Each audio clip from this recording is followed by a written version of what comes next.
నిజామాబాద్ జిల్లా జక్కల్లో రేపు మంత్రి జూపల్లి కృష్ణరావు పర్యటించబోతున్నట్లు ఎమ్మెల్యే తోట లక్ష్మీకాంతరావు తెలిపారు. పర్యటనలో భాగంగా పలు అభివృద్ధి పనులకు శంకుస్థాపనలు చేయనున్నారు. ఇక 305 కోట్ల రూపాయల నిధులతో నిర్మించనున్న యంగ్ ఇండియా ఇంటిగ్రేటెడ్ రెసిడెన్షియల్ స్కూల్కు శంకుస్థాపన, అలాగే వ్యవసాయ మార్కెట్ కమిటీ మధ్నూరు చైర్మన్, వైస్ చైర్మన్లతో పాటుగా పాలకవర్గ సభ్యులకు కూడా ప్రమాణ స్వీకారంతో పాటుగా బహిరంగ సభలో పాల్గొననున్నారు.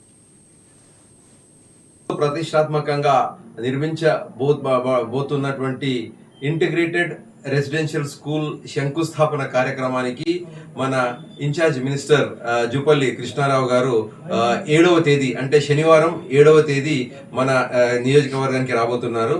అయితే జూపల్లి కృష్ణారావు గారు ఇంటిగ్రేటెడ్ రెసిడెన్షియల్ స్కూల్ శంకుస్థాపనే కాకుండా ఇతర కార్యక్రమాలలో పాల్గొనబోతున్నారు. వారి పర్యటన నిజాం సాగర్ ప్రాజెక్టు నుండి ప్రారంభం కాబోతున్నది. నిజాం సాగర్ ప్రాజెక్ట్ మీకు అందరికి తెలిసిన విధంగా ఇకో టూరిజం హబ్గా తయారు చేయబోతున్నాం. సో అక్కడికి మంత్రివర్యులు పర్యాటక శాఖ కూడా జూపల్లి కృష్ణారావు గారు కూడా చూస్తున్నారు కాబట్టి అక్కడికి రావడం జరుగుతుంది. మద్నూరులో ఎంతో ప్రతిష్టాత్మకంగా నిర్మించబోతున్న